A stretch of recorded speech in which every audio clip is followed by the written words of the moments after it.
You were always drawn to the old ones, not because new buildings have no beauty, they do, but old buildings have something else, a density that comes from time, from being stood in by people whose names you will never know, who worried about things you will never understand, who carved their initials into stone that is still there, still bearing the weight of whatever they put above it.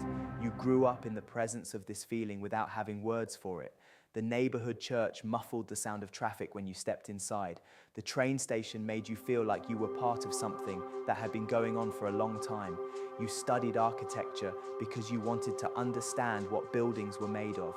You specialized in restoration because you wanted to be the person who kept the old ones standing.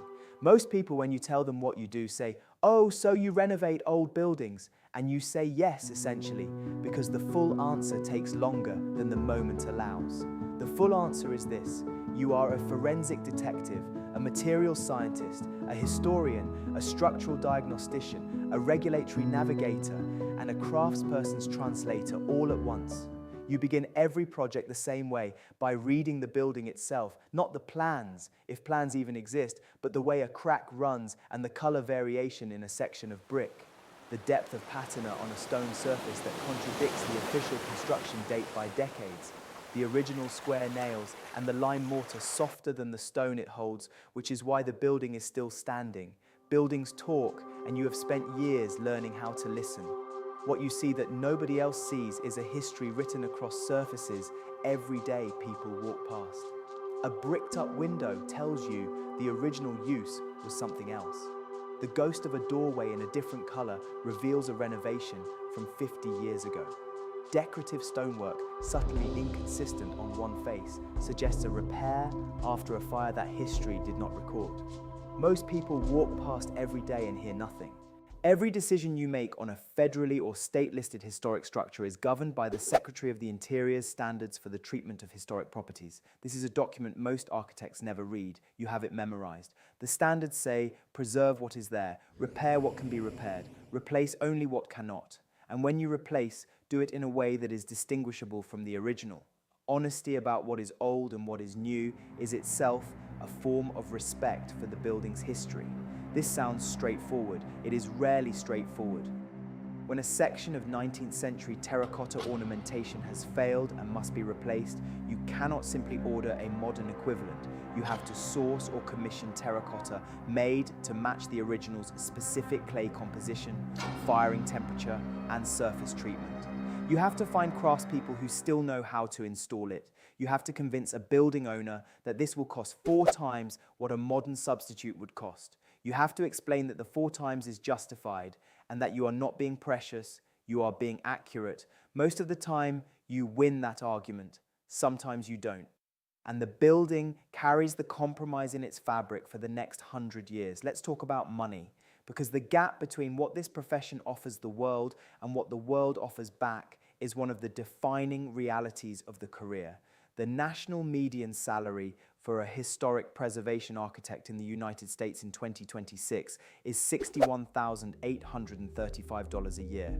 Salary.com puts the average slightly higher, $84,000. Glassdoor, drawing from self-reported data, shows a median of $133,000. The widespread tells its own story. This is a profession where your salary depends heavily on where you work, who you work for, and how long you have been doing it. At entry level, the first 3 years after licensure, you are likely earning between $48,000 and $66,000 a year.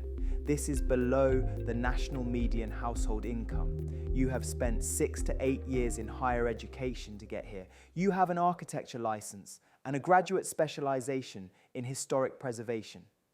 And you are earning what a first-year office manager earns. This is not hidden. Everyone who goes into the field knows it going in. They go in anyway. That fact alone tells you something about the people who choose this work. I knew what it paid. I took the job at the State Historic Preservation Office at $58,000. My friend from architecture school went commercial and was earning double that within 2 years. I don't regret it, but I'm not going to pretend the comparison didn't sting. Nobody warns you about the discoveries. They are one of the defining features of this work, and they are not in any curriculum. You open a wall sealed in 1947 and find it full of newspapers used as insulation. You read the front page and you are suddenly in 1947. An unknown worker stuffed those papers into the wall and they have been there for 77 years. You are likely the first person to read them since the person who put them there. Sometimes the finds are a folded letter describing a journey and a hope that was never received. Sometimes they are painted over murals that turn out to be significant artworks. Sometimes they are an elegant structural system of hand-hewn timber that deserves months of documentation. Sometimes they are anonymous handprints pressed into soft plaster centuries old and still legible. A restored courthouse revealed a pressed tin ceiling hidden behind a 1960s drop ceiling, and it was perfect. The client paid over budget without hesitation because the discovery mattered more than cost. You do not choose this work for the money, but for the moments when a building shows you something. Here is what the job description does not say. Historic buildings are beautiful and frequently full of things that will hurt you. Asbestos is present in virtually every building constructed before 1980, and disturbance is often unavoidable. Every wall opening and removal of original materials requires asbestos assessment. Lead paint is universal in pre-1978 buildings and concentrated in the decorative surfaces we care about. Removing or disturbing historic paint layers requires technical precision and health protection. Structural instability is common, and a floor or ceiling can fail when disturbed during investigation. Structural instability in historic buildings under restoration is common and serious. A floor safe with furniture may become unsafe when several people in protective gear carry equipment across it. A century-old ceiling that has stood may collapse from the vibration caused during investigation. Restoration architects conduct condition assessments in structures whose state is unknown until examined. The assessment process itself carries risk. Biological hazards like bat guano and pigeon droppings can carry serious disease. Mold from water-damaged historic fabric and rodent activity in sealed spaces are common hazards. Research shows these sites combine hazards rarely seen together on new construction. New construction follows a controlled sequence, while restoration enters structures with unknown histories of modification and concealment. You develop a discipline. Never enter a space you have not assessed. You wear the right protective equipment and take the required training. You know which floors to avoid and which ceilings to stand clear of. But no amount of preparation removes the fact that you work inside structures whose secrets are unknown until revealed. Some of those revealed secrets are hazardous. This is the job you chose with your eyes open. There is a specific pressure that restoration architecture carries that is unlike anything in standard practice. When you make a decision on a new building and it turns out to be wrong, you can fix it. You redesign and you build again. Materials and money and time are lost, but the building itself is not harmed beyond the project at hand. When you make a wrong decision on a historic building, the consequences are different in kind, not just degree. You cannot undo the removal of original fabric. You cannot restore what is destroyed. The decision you make today becomes part of the building's permanent record. If it is wrong, it can be wrong for as long as the building stands, which may be another century. I specified a repointing mortar that was too hard for the stone. The mortar did not compress the way the original lime mortar did, so the stress moved into the stone. The spalling started 2 years after completion, and I have been living with that for 11 years. The mortar story is famous in preservation circles, not because it is rare, but because it is the most common and instructive error. Repointing historic masonry with modern Portland cement mortar creates a trap because it is stronger and less flexible than the original lime mortar. When the building moves, the stress has nowhere to go except into the material it was meant to protect. The stone spalls and the facing erodes, so the building is damaged by its own restoration. This mistake was made on a significant percentage of historic masonry buildings restored between 1950 and 1990. Some of those buildings are now being restored again to undo the damage done by the first restoration. You carry this knowledge into every repointing specification you write. Every restoration architect, if they have been in practice long enough, has a building they lost. Sometimes you lose it because the structural damage was beyond what the budget could address. Sometimes you lose it because the owner's economic calculus changed. Sometimes you lose it because a city council decided that the future of the block required a different use, and the building was in the way of the future. You argue, You document, you write reports and give testimony and demonstrate value and make the case with evidence, with precedent, with passion that the building is worth saving. Sometimes the argument is won, sometimes it is heard and overruled anyway. The building you couldn't save tends to stay with you longer than the buildings you did. You remember exactly which decisions were made at which meetings, which moment the vote went the wrong way, which thing said by which official sealed it. You carry a kind of inventory of lost buildings that nobody outside the field would understand and nobody inside it needs explained. It was a 1908 commercial building, 7 stories, the only remaining example of a particular regional variant of Chicago school construction in the entire city. We had the documentation, we had the adaptive reuse plan, we had a developer willing to fund it. The city said no, they wanted the footprint for a parking structure. It came down on a Thursday, I couldn't watch. There is a version of restoration architecture that exists in the popular imagination, and it is not entirely wrong. It involves beautiful old buildings, the thrill of discovery, a sense of connection to the past that most modern work does not offer.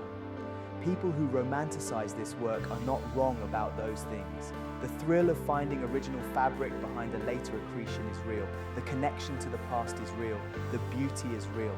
What the romanticization misses is everything else. The permit battles, the budget negotiations where you are asked to specify a lesser quality product that will compromise the building's integrity. The client who understands what you are trying to do and another client who does not, and both are paying you. The hazardous materials, the structural surprises, the specifications you write at midnight and revise at 6 a.m. because someone found a condition in the wall that changes the entire approach. And the fact, the persistent, undeniable, career-long fact that the buildings you are trying to save are also the buildings that most resolutely resist being saved on a schedule or a budget. There is a concept in conservation theory called the authorized heritage discourse. It is the idea that the buildings we choose to save are themselves an argument about what we value, about whose past we think matters, about what we believe the present owes to the people who built the world we inhabit. Restoration architects do not spend much time in this register at work. They are too busy with mortar specifications and permit applications and asbestos assessments and budget negotiations. But the register is there underneath the technical work. It is why people who could earn more doing something else stay in this field. The buildings they save are arguments made in material, arguments that say this was here before you and it will be here after you, and that matters. That the person who carved this stone detail was a craftsman whose name is lost but whose work is not. That the family who lived in this building in 1890 was part of the city's story, even if they left no other record. A preservation architect working on a 19th century immigrant tenement described the moment they realized what they were preserving. In the basement, they found scratched into the brick dozens of names in different scripts, Cyrillic, Hebrew letters, Italian cursive appearing side by side, the names of people who had lived in that building with no other record. A building that is saved is not simply a building. It is a document, an archive, a record of materials and craft and decisions and lives. The restoration architect understands this because they have been inside the walls and held it in their hands. The career does not make you rich, not quickly or usually. It puts you in the presence of things most people will never stand close enough to see. The grain of wood from a tree cut in 1780 and fingerprints in plaster from a long-dead craftsman. The logic of a structure that has survived earthquakes, fires, floods, neglect and renovation is still standing. It makes you the person who decides whether that argument continues. Not every building can be saved, and the buildings you lose stay with you. The risks are real, and the pay is genuinely hard in the early years. Then you open a wall and find a letter from 1887, and you are the first person to read it since it was written. The building has been holding it in trust for 138 years, waiting for someone who would know what it was. That person is you. That is what the job is. It is not nothing. It is one of the rarest things there is.